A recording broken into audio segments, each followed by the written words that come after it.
And welcome to SPMIS Academy. Today we will analyze important newspaper articles of 11th September 2020. Please note you can download the PDF version of today's newspaper analysis by clicking the link given in the comment section. You can download the PDF version of August 2020 magazine from our website spmisacademy.com. You can also join our WhatsApp group through the link given in the description section for more study materials. There is an announcement for APSC aspirants. We at SPMIS Academy have started a crash course for upcoming APSC prelims. This is the list of the topics that we'll cover from today's newspaper. And the first article is taken from editorial segment. It is about population control strategy of China and what India can learn from it. This topic is important from our syllabus paper 3 governance point of view, and the ideas discussed here can be also utilized in writing an essay. सबसे पहले इस article के बारे में समझते हैं. तो as I told you, this article talks about population control strategy of China, and as you all know China adopted one child policy in 1979. तो जिन कपल के भी एक से ज़्यादा बच्चे होते थे under this one child policy of China, उनके ऊपर हेवी फाइन लगाई जाती थी. उनको पब्लिक बेनिफिट्स, गवर्नमेंट सर्विसेज के बेनिफिट्स नहीं दिए जाते थे, और अगर कोई गवर्नमेंट एम्प्लॉई है और उसको एक से ज़्यादा बच्चे हो जाते थे तो फिर उसको गवर्नमेंट जॉब से टर्मिनेट कर दिया जाता था. तो इस तरह की स्ट्रिक्ट नॉर्म्स के साथ चाइना ने वन चाइल्ड पॉलिसी अडॉप्ट किया 1979 with the objective of controlling population. इसका कुछ फ़ायदा भी मिला. Let us see the outcomes of this policy. पहला फ़ायदा ऑफ कोर्स पॉपुलेशन कंट्रोल हुआ चाइना का, और पर कैपिटा इनकम इंक्रीज हुई. जब पॉपुलेशन कंट्रोल हुई और जीडीपी बढ़ती रही तो पर कैपिटा इनकम चाइना की इंक्रीज हुई, तो लोगों की वहाँ पे लाइफस्टाइल ओवरऑल इम्प्रूव हुई. लेकिन इसके कारण कुछ चैलेंजेस भी निकल के आए, कुछ इशूज़ भी निकल के आए. जो सबसे पहला और बड़ा इशू है that is the problem of 4-2-1. आप इसी तरह से एग्ज़ाम में भी लिखेंगे द प्रॉब्लम और चैलेंज ऑफ 4-2-1. देखो चैलेंज ऑफ 4-2-1 है क्या. 4-2-1 इस फिगर की मदद से समझो. 2 जनरेशन पहले आपके दादा दादी थे, नाना नानी थे. वन चाइल्ड पॉलिसी के कारण नाना नानी की daughter that means mother and दादा दादी के सन दैट मीन्स द फादर, और फिर वन चाइल्ड पॉलिसी के कारण जस्ट वन चाइल्ड. तो over a period of time हो क्या रहा है कि ओल्ड एज की पॉपुलेशन बढ़ती जा रही है, जबकि यंग एज, वर्किंग एज की पॉपुलेशन कम होती जा रही है. That is known as the problem of 4-2-1 of China. That means the dependent population is increasing slowly while the working age population is decreasing. And it is also leading to skewed sex ratio problem.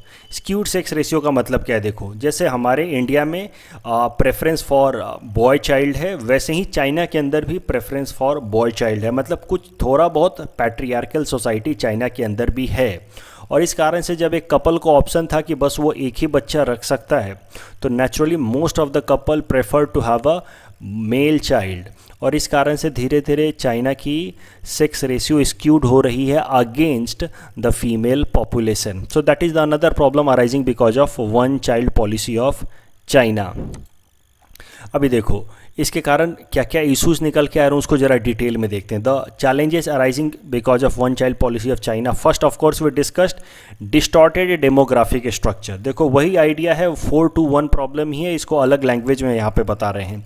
Distorted demographic structure, इसको इस figure की मदद से समझो. देखो demographic representation, geography के लिए आपको इसी तरह का डायग्राम बनाना होता है, खासकर ज्योग्राफी ऑप्शनल वाले स्टूडेंट्स को. तो देखो ये है डेमोग्राफिक रिप्रेजेंटेशन ऑफ चाइना. 2018 का ये डायग्राम है और ये 2050 का है. देखो इस साइड में ब्लू कलर से हमने रिप्रेजेंट किया है मेल पॉपुलेशन, और इस साइड में रिप्रेजेंट किया है फीमेल पॉपुलेशन, और इधर पे है द एज ग्रुप. तो अगर आप देखो तो जो लार्जर एज के ग्रुप के लोग हैं, जो ओल्डर एज ग्रुप के लोग हैं 50, 60, 70, उनकी पॉपुलेशन धीरे धीरे ज़्यादा हो रही है. अपर साइड में ये बल्ज आता जा रहा है. इसका मतलब ये है कि ओल्ड एज पॉपुलेशन की रेशियो ज़्यादा हो रही है अभी ही, जबकि वर्किंग एज कम हो रहा है. आप ध्यान से देखो इसको. वर्किंग एज तो यही होता है 16 ऑनवर्ड्स होता है, वर्किंग एज 16 ऑनवर्ड टिल 60. तो वर्किंग एज धीरे धीरे कम हो रहा है. 2050 तक ये प्रॉब्लम और भी ज़्यादा बढ़ जाएगी चाइना के लिए. ओल्ड एज पॉपुलेशन बहुत ज़्यादा हो जाएगा, जबकि वर्किंग एज पॉपुलेशन बहुत ही कम हो जाएगा because of this one child policy. क्योंकि over a period of time वो सारे लोग जिनका बर्थ हुआ है अभी 1979 के बाद से वो तो सब वन चाइल्ड पेरेंट ही थे, उनके पेरेंट्स के तो they are just one child. Over a period of time when they will adult become adult, उनके पेरेंट्स तो सर्वाइव करेंगे लेकिन उनके जनरेशन में पॉपुलेशन कम होती जाएगी। So that is known as distorted demographic structure. Demographic structure होना किस तरह का चाहिए था, ये डेमोग्राफिक पिरामिड इसको हम कहते हैं या पॉपुलेशन पिरामिड कहते हैं। ये अपराइट होना चाहिए, मतलब ऐसा सीधा होना चाहिए, इसको कहते हैं अपराइट डेमोग्राफिक पिरामिड। जब ये इन्वर्टेड होने लगे डेमोग्राफिक पिरामिड तो समझ लो कि वो डिस्टॉर्टेड डेमोग्राफिक स्ट्रक्चर है, ओल्ड एज पॉपुलेशन बढ़ती जा रही है, डिपेंडेंसी रेशियो बढ़ती जा रही है। डिपेंडेंसी रेशियो मैं पहले ही बता चुका हूं, the ratio of dependent population with respect to working age population. तो डिपेंडेंट पॉपुलेशन कौन कौन लोग होते हैं, 0 to 15 ईयर्स एज वाले या ओल्ड एज वाले 65 से ज़्यादा एज वाले। उनकी पॉपुलेशन जब ज़्यादा बढ़ने लगती है, वो लोग काम तो करते नहीं हैं तो इकोनॉमी की तरफ कंट्रीब्यूशन उनका होता नहीं है, तो दे आर डिपेंडेंट। और अगर वर्किंग एज पॉपुलेशन कम है तो सरल शब्दों में आप समझो कि फैमिली के अंदर या ओवरऑल इस कंट्री लेवल पे काम करने वाले लोग कम और डिपेंडेंट पॉपुलेशन ज़्यादा, तो naturally it will create economic trouble for that country. तो फ्यूचर में चाइना के लिए ये प्रॉब्लम और भी ज़्यादा एक्यूट होने वाली है व्हेन द डिपेंडेंट पॉपुलेशन के अंदर बढ़ जाएगा and China will face this problem. यहाँ पे डाटा भी शेयर किया गया इस आर्टिकल में, जब बताया गया कि अभी चाइना के अंदर जो डिपेंडेंट पॉपुलेशन है, that means the population above 65 year, उसकी परसेंटेज पॉपुलेशन है 10%, यानी कि टोटल पॉपुलेशन का 10% पॉपुलेशन ऐसा है जो 65 ईयर्स से ज़्यादा है। वो भी अभी के लिए ज़्यादा ही है, नॉर्मली किसी भी कंट्री में इतना होता नहीं है, 10% पॉपुलेशन 65 से ज़्यादा होता नहीं है। लेकिन 2050 के आसपास the dependent population will be somewhere closer to 32.6%, मतलब देश की 1/3 आबादी ऐसी होगी जो 65 से ज़्यादा की होगी। आप सोचो सरकार को कितना ज़्यादा ओल्ड वेलफेयर स्कीम्स में खर्च करना होगा, सरकार को पेंशन देना होगा, सरकार को जेरियाट्रिक केयर्स के लिए खर्च करना होगा, और वर्किंग पॉपुलेशन कम होगी तो कमाने का जरिया कम होगा। That is going to be a problem for China. और ये सारी इश्यूज़ को चाइना को काफ़ी लेट समझ आया कि ये सारे प्रॉब्लम्स हो सकते हैं because of one child policy, और चाइना ने इन सारे प्रॉब्लम्स को समझते हुए वन चाइल्ड पॉलिसी को 2016 में विड्रॉ कर लिया। बट एक्सपर्ट्स का ऐसा मानना है कि it has been too late for China and China will have to face repercussions, China will have to face issues in future. तो देखते हैं अभी पॉपुलेशन कंट्रोल इंडिया में क्या स्ट्रक्चर है, क्या प्लानिंग है, वो भी ज़रा समझते हैं। देखो नीति आयोग के हिसाब से हमारे देश का जो पॉपुलेशन है वो हमारा स्ट्रेंथ भी है और चैलेंज भी है, मतलब population of India is both opportunity as well as challenge. Population opportunity कैसे है, अगर हम जो भी हमारी लार्ज पॉपुलेशन है अगर उनको हम स्किल कर देते हैं और उनको ट्रेन करते हैं ताकि वो ज़्यादा से ज़्यादा जीडीपी की तरफ कंट्रीब्यूट कर पाएँ, then of course it is an opportunity. But इसके लिए दो कंडीशन है। पहली कंडीशन तो मैंने बताई, the population should be skilled. दूसरा, the population should be more in the working age group, that means the dependency ratio should be less. तभी जाकर के the population will be an opportunity, जिसको हम कहते हैं demographic dividend, benefit coming from population. But population will become challenge if we do not meet these two criterias, if we do not ensure enough skill development for our large population, and second, if the dependency ratio increases, then in that case the larger population of our country will be a kind of demographic burden for our country, that will be population as a challenge. तो अब India को क्या सीखना चाहिए China से, इस article में बताया गया है। हाउ, हमारे पॉपुलेशन तो ज़्यादा है और वो धीरे धीरे बढ़ ही रही है, so how can we ensure कि हमारा जो पॉपुलेशन है that becomes an opportunity, demographic dividend, not a challenge. तो हमें चाइना से सीखना है। चाइना से सीखना का मतलब ये है कि हमें टोटल फर्टिलिटी रेट को 2.1 से कम होने नहीं देना है। That is the learning that India has to take from China. अब इस पॉइंट को हम समझेंगे डिटेल में कि टोटल फर्टिलिटी रेट क्या होती है और ये 2.1 जो फर्टिलिटी रेट है ये इंपॉर्टेंट क्यों है। तो सबसे पहले समझते हैं ये टोटल फर्टिलिटी रेट क्या होती है। इसका डेफिनेशन भी मैंने दे रखा है। Total fertility rate refers to total number of children born और likely to be born to a woman in her lifetime. तो एक वुमन किसी कंट्री के अंदर ऑन एन एवरेज कितने बच्चों को जन्म देगी, that is known as total fertility rate. अब समझते हैं ये रिप्लेसमेंट रेट क्या होता है। तो देखो, अगर टोटल फर्टिलिटी रेट इज़ 2.1, यानी कि on an average a woman gives birth to 2.1 child. अब आप सोचें कि एक औरत 2.1 चाइल्ड को कैसे बर्थ देगी। हम एवरेज की बात कर रहे हैं, मतलब 10 वुमेन मिल करके 21 बच्चों को जन्म दे तो आप समझ लो कि एवरेज हो गया 2.1।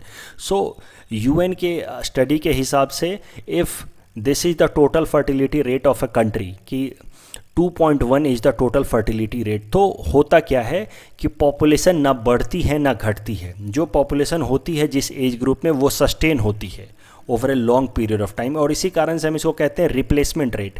पिछला जनरेशन अगले जनरेशन को रिप्लेस करता है, ना पॉपुलेशन बढ़ता है ना घटता है, that is known as replacement rate.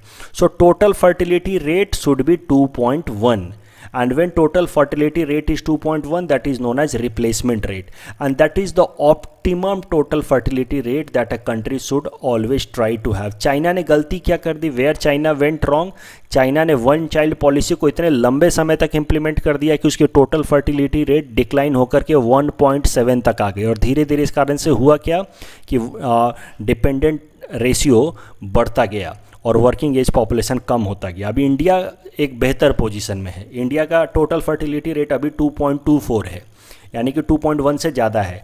अगर हम इस 2.24 को कंटिन्यू करते हैं तो ओवरऑल हमारा पॉपुलेशन बढ़ता जाएगा, लेकिन धीरे धीरे भारत सरकार पॉपुलेशन कंट्रोल स्ट्रैटेजीज ला रही है, अवेयरनेस ला रही है, तो हमारे देश में टोटल फर्टिलिटी रेट घटेगी, लेकिन उसे हमें घटा करके बस 2.1 तक लाना है, उससे नीचे नहीं लाना है। 2.1 तक लाने से वो रिप्लेसमेंट रेट हो जाएगा और पुराना पॉपुलेशन नए पॉपुलेशन को रिप्लेस करेगा। That will be the optimum total fertility rate, वो हमें करना है। तो हमें चाइना से यही सीखना है। चाइना ने बहुत ज़्यादा स्ट्रिंजेंट पॉलिसी ला करके फर्टिलिटी रेट को बहुत कम कर दिया, अभी हम बेहतर पोजीशन में, हमें 2.24 को घटा करके 2.1 तक लाना है। तो यहाँ पे केयरफुल होना है, यही इस आर्टिकल में बताया गया है कि all the population control strategy of the government of India should be directed towards maintaining a replacement rate of 2.1। आपको अगर पॉपुलेशन कंट्रोल स्ट्रैटेजी पे कभी भी कोई सवाल आ जाए तो चाइना का एग्जांपल 4-2-1 प्रॉब्लम और ये 2.1 solution as a total fertility rate जरूर लिखना है।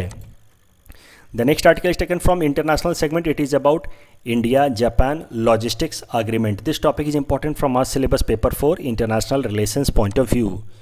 देखो न्यूज़ आर्टिकल क्या है पहले वो समझते हैं। इंडिया और जापान ने एक अग्रीमेंट साइन की है जिसका नाम है acquisition and cross servicing agreement, ACSA agreement. इस अग्रीमेंट के हिसाब से दोनों ही कंट्रीज़ अब एक दूसरे को नेवल कोऑपरेशन सप्लाईज में हेल्प करेंगी, नेवल सप्लाईज कोऑपरेशन में सपोर्ट करेंगी। इस अग्रीमेंट के इंपॉर्टेंट पॉइंट्स को थोड़ा और डिटेल में समझते हैं। तो देखो first point is about greater maritime cooperation. इस ग्रेटर मैरीटाइम कोऑपरेशन में होगा क्या कि हमारी नेवी मान लो जाती है ईस्ट चाइना सी में, तो जापान के कोस्ट की या पोर्ट की बर्थ फैसिलिटी यूज कर सकती है, मतलब जापान के किसी भी पोर्ट पे जाकर के डॉक कर सकती है, उसके फ्यूल सप्लाई फैसिलिटीज़ को यूज कर सकती है। और वैसे ही अगर Japanese naval ship Indian ocean में आता है तो वो इंडिया के किसी भी पोर्ट के बर्थ फैसिलिटी को यूज कर सकता है, फ्यूल सप्लाई को यूज कर सकता है, फ्यूल और सर्विसिंग को यूज कर सकता है। तो ये है ग्रेटर मैरीटाइम कोऑपरेशन का पहला प्रोविज़न, लॉजिस्टिक सपोर्ट अग्रीमेंट। दूसरा है ज्वाइंट ऑपरेशन हम करेंगे, यानी कि इंडियन ओशन में या फिर इंडो पैसिफिक रीजन में कहीं पायरेसी का प्रॉब्लम है या मैरीटाइम टेररिज्म का प्रॉब्लम है या डिजास्टर है ओशन के अंदर, ये ओशन के अंदर मेनली डिजास्टर आता है जैसे सुनामी वगैरह, देन इंडिया और Japanese navy will have a joint operation. तो समझो कि ये एक इम्पॉर्टेंट स्टेप है in the direction of cooperation between India and Japan. और इस प्रोविज़न में ये भी लिखा गया है कि this agreement will remain intact for 10 years, आने वाले 10 सालों तक ये प्रोविज़न रहेगा और 10 सालों के बाद ये ऑटोमेटिकली अगले 10 साल के लिए एक्सटेंड हो जाएगा। अगर इन दोनों में से कोई एक भी पार्टी इससे विड्रॉ करना चाहे तब ये एक्सटेंड नहीं होगा, otherwise this will automatically gate renewed for next 10 years. अब इस आर्टिकल का, इस अग्रीमेंट को आपको सुन के लगेगा कि ठीक है एग्रीमेंट हमने साइन कर लिया तो इसमें कौन सी बड़ी बात है, लेकिन आपको बिगर पिक्चर समझना चाहिए कि इसका पीछे कारण क्या है, क्यों हाल फिलहाल में इसको साइन किया गया है, आज की सिचुएशन में इसका सिग्निफिकेंस क्या है इस अग्रीमेंट का। देखो इस अग्रीमेंट का एक लॉन्ग टर्म विजन है, लॉन्ग टर्म विजन है चाइना के एग्रेशन को काउंटर करना इन साउथ चाइना सी। कल ही साउथ चाइना सी पे हमने काफ़ी डिटेल में बात की है, देखा कैसे साउथ चाइना सी के अंदर चाइना 9 डैश लाइन ला करके आर्बिट्ररी तरीके से वहाँ पे अपना डोमिनेंस सेटअप कर रहा है। तो उसको ब्रेक करने के लिए as I told you yesterday also, India is looking forward for maritime cooperation with Japan, Australia, US, France. तो इसी कॉन्टेक्स्ट में ये अग्रीमेंट साइन हुआ है। दूसरा इमीडिएट रीजन भी, एक तो लॉन्ग टर्म विजन है चाइना के एग्रेशन को रोकना in South China Sea, second is immediate reason. Immediate reason है चाइना और इंडिया के बीच में tensions at line of actual control. तो अब इंडिया दिखाना चाहता है this agreement might be an indication towards China कि India is going for cooperation coordination with other major powers in order to balance China. So इसकी timing बहुत ही significant है, critical है। ये agreement is a kind of statement towards China that India is looking forward for more cooperation alignment in order to balance China. अगर political science students के लिए आप समझ सकते हैं कि this is a kind of realist BOP model. अभी देखो इंडिया ने इस तरह के एग्रीमेंट पहले और भी कंट्रीज़ के साथ साइन कर रखे हैं। इस तरह के लॉजिस्टिकल एग्रीमेंट इंडिया ने ऑस्ट्रेलिया के साथ, फ्रांस के साथ, ओमान के साथ, सिंगापुर के साथ एज वेल एज यूएस के साथ साइन किया हुआ है। अब ऑस्ट्रेलिया, फ्रांस और जापान के साथ तो ऑस्ट्रेलिया, जापान और यूएस के साथ तो मेनली इसीलिए साइन किया गया ये एग्रीमेंट ताकि चाइना को इंडो पैसिफिक रीजन में कंट्रोल किया जाए। कल भी हमने बात की थी क्वाड, मलाबार एक्सरसाइज। तो ये सारे जो अटेम्प्ट्स हैं इंडिया की तरफ से that is having one key objective in foreign policy that is to regulate China in and balance China in Indo Pacific region. इस टॉपिक के बेसिस पे हमने एक प्रैक्टिस क्वेश्चन आपको दे रखा, आप इसको अटेम्प्ट कर सकते हैं। और मुझे लगता है कि ये टॉपिक इस साल के लिए बहुत इंपॉर्टेंट है क्योंकि जापान के साथ अभी हमने अग्रीमेंट साइन किया है, लॉजिस्टिकल एग्रीमेंट। 2-3 महीने पहले जून में हमने इसी तरह का अग्रीमेंट ऑस्ट्रेलिया के साथ भी साइन किया था। तो मुझे उम्मीद है कि इस टॉपिक पे सवाल ज़रूर आएगा। इस क्वेश्चन को आप अटेम्प्ट करें। इस क्वेश्चन को अटेम्प्ट करने के लिए नीचे मैंने आपको कुछ हिंट्स भी दे रखा है। The next article is taken from national segment. It is about Riang tribes issues. This topic is important from our syllabus paper 3 governance point of view. इस आर्टिकल को पहले हमें बैकग्राउंड में समझना होगा। देखो इसका पूरा बैकग्राउंड हमें समझना होगा। देखो ब्रू ट्राइब्स, ब्रू कम्युनिटी के लोग, उन्हीं को हम लोग रियांग ट्राइब्स भी कहते हैं। ये लोग ओरिजिनली मिजोरम में रहते थे, लेकिन मिजोरम के अंदर दे वेयर माइनॉरिटी एथनिक ट्राइब, मतलब वहाँ पे ये माइनॉरिटी में थे क्योंकि मिजोरम के अंदर मेजॉरिटी वाली जो ट्राइब है वो है मीजो ट्राइब। और जो यहाँ पे अब देखो मीजो हो गई मेजॉरिटी में और रियांग या ब्रू ट्राइब थे माइनॉरिटी में इस मिजोरम स्टेट के अंदर। इन दोनों ट्राइब्स के बीच में लगातार कन्फ्लिक्ट चलता रहता था।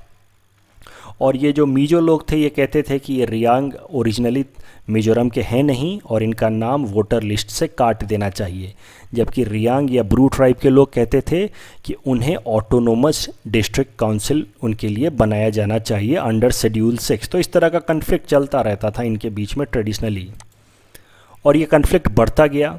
और अल्टीमेटली हुआ क्या कि 1997 में इन दोनों ट्राइब्स के बीच में बहुत ही मेजर कन्फ्लिक्ट हुआ, वायलेंट कन्फ्लिक्ट हुआ। और इस वायलेंट कन्फ्लिक्ट के कारण बहुत सारे ब्रूट या रियांग ट्राइब्स के लोगों को अपना ओरिजिनल नेटिव प्लेस जो मिजोरम के अंदर था वो छोड़ करके रिफ्यूजीज़ की तरह जाकर के रहना पड़ा इन रिफ्यूजी कैंप्स ऑफ त्रिपुरा। तो ये देखो ये है कुछ डिस्ट्रिक्ट जैसे लुंगली डिस्ट्रिक्ट, ममित या कोलासिब, ये है डिस्ट्रिक्ट मिजोरम के जहाँ पे रियांग ट्राइब्स के या ब्रू ट्राइब्स के लोग रहते थे।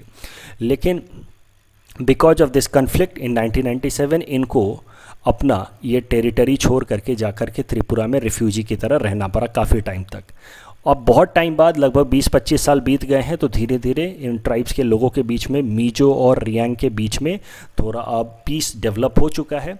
तो इस कारण से अब त्रिपुरा सरकार ने भारत सरकार को रिक्वेस्ट किया कि अब तो पीस डेवलप हो चुका है, धीरे से अब slowly these refugees from these Tripura refugee camp should be sent back repatriated to their original place in Mizoram. ऐसा त्रिपुरा सरकार ने रिक्वेस्ट किया इस साल। और त्रिपुरा सरकार के इस रिक्वेस्ट पे भारत सरकार ने इनको इन रिफ्यूजीज़ को, इन रियांग रिफ्यूजीज़ के रिपैट्रिएशन का काम भी स्टार्ट किया। लेकिन फिर मिजोरम में वापस जाने से इन ब्रू ट्राइब्स के लोगों ने, रियांग ट्राइब्स के लोगों ने मना कर दिया। इनको डर लगता है कि अभी भी उनके खिलाफ वहाँ पे वायलेंस हो सकता है। So they do not want to go back to their original place in Mizoram.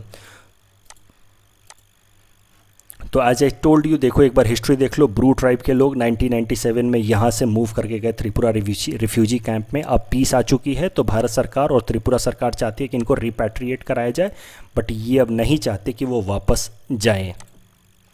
तो अब 3-4-5 महीनों के लगातार नेगोशिएशन के बाद एक फाइनल सॉल्यूशन निकाला गया। मैं इतना डिटेल में इसलिए बता रहा हूँ, ये मैं दूसरी बार पढ़ा रहा हूँ रियांग ट्राइब्स के इशूज़, क्योंकि इस साल कम से कम APSC के लिए तो बहुत इंपॉर्टेंट है ये नॉर्थ ईस्ट के issues, Naga issues, Naga deal और ये ब्रू इशूज़, ये APSC के लिए तो बहुत इंपॉर्टेंट है, UPSC में भी आ सकता है। तो एक बार जरा देखो, वापस टॉपिक पे आओ।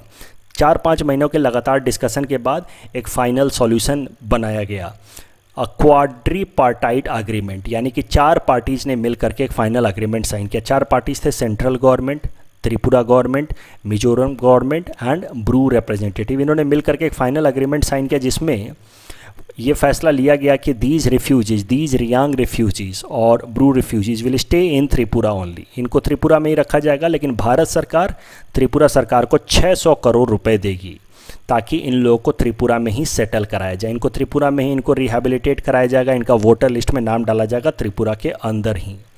अब जब ये अग्रीमेंट हो गया त्रिपुरा सरकार और सेंट्रल गवर्नमेंट के बीच में, तो अब न्यूज़ निकल के आ रही है कि त्रिपुरा के लोग अब नाराज़ हो रहे हैं। अब त्रिपुरा के जो ट्राइबल लोग हैं, जो वहाँ के लोकल लोग हैं, वो अब वायलेंट प्रोटेस्ट कर रहे हैं अगेंस्ट दीज ब्रू ट्राइब्स कि नहीं, इनको वापस भेजो मिजोरम। तो यही है न्यूज़ आर्टिकल जिस कारण से आज न्यूज़ आया था, बट ये ज़्यादा इंपॉर्टेंट नहीं है। जो करंट डेवलपमेंट है वो ज़्यादा इंपॉर्टेंट नहीं है कि त्रिपुरा के लोग प्रोटेस्ट कर रहे हैं। The more important is the background. Bru tribes, जैसा कि मैंने कहा, इस साल पीटी के लिए बहुत इंपॉर्टेंट है, ब्रू या रियांग ट्राइब। तो इनसे रिलेटेड कुछ फैक्चुअल इन्फॉर्मेशन है, उनको जरा देख लेते हैं। This Reangs are the second largest tribal community in Tripura after Tripuris. तो अब ये बेचारे रियांग फंस गए हैं। देखो, मिजोरम के अंदर मिजो सबसे लार्जेस्ट ट्राइब है और त्रिपुरा के अंदर त्रिपुरी सबसे लार्जेस्ट ट्राइब, और ये दोनों जगह माइनॉरिटी में है, चाहे वो त्रिपुरा में रहें या मिजोरम में रहें, and that is why they are facing problem. This Bru और Reangs are one of the 75 particularly vulnerable tribal groups in India. It is said that Riang came from San state of Myanmar. तो ये सान प्लेटू है, सान प्रोविंस है Myanmar का, वहाँ से ये लोग हमारे देश में आए हैं काफ़ी सालों पहले, और इनकी टोटल पॉपुलेशन है 1.88 लाख। इनके यहाँ पे 2 मेन क्लैन है, मेस्का क्लैन एंड मोलसाई क्लैन। ये सब फैक्ट्स आपको सुन करके अभी मजाक लग रहा होगा, लेकिन ये सीधे सीधे आपको प्रीलिम्स में दिख सकते हैं, UPSC या APSC प्रीलिम्स में, चूँकि ये रियांग इस साल न्यूज़ में है। They are nomadic tribes, they still practice shifting cultivation या जूम कल्टिवेशन। उनका लैंग्वेज है Kaubru and they are the followers of westernism, and उनका जो डांस है उसको हम लोग कहते हैं होजागिरी डांस। इन ब्रू ट्राइब्स के लोगों के ऊपर एक प्रैक्टिस क्वेश्चन हमने आपको दे रखा है, आप इसको अटेम्प्ट कर सकते हैं, and you can submit the answer in the comment section. In our segment most probable PT topics for upcoming APSC, today we'll cover topic number 7 to 9. Topic number 7 is Genvac vaccine. It is a vaccine against Japanese encephalitis. It was India's first fully developed vaccine. तो India का पहला, India के अंदर develop किया हुआ ये vaccine है, that was completely manufactured in India. It was developed in 2013। ये न्यूज़ में क्यों है, APSC के लिए क्यों इंपॉर्टेंट है, क्योंकि इस साल Assam government had started a vaccination drive against Japanese encephalitis in Assam in January 2020. Please attempt this question that is based on this topic. Topic number 8 is about per capita GDP income. So Goa has per capita GDP income in India highest. Try to understand. Goa has highest per capita GDP income in India, followed by Delhi and then Sikkim. India's average GDP per capita income is rupees 1,26,406. मतलब on an average एक इंसान India के अंदर 1,26,000 रुपये कमाता है, और आसाम की एवरेज जीडीपी पर कैपिटा है 74,204 rupees. Please attempt this question that is based on this topic number 8. Topic number 9 is C codes program. तो recently Delhi government brought a program जिसका नाम था C codes. The objective of this program is to promote computer programming awareness amongst girl students. Please attempt this question that is based on topic number 9. This is the answer of question number 4 to 6 that we are given in yesterday's newspaper analysis. Today's question can be attempted by students and you can submit the answer in the comment section. We will be sharing answer of these questions in tomorrow's newspaper analysis. That's all from our side for today. Thanks for watching.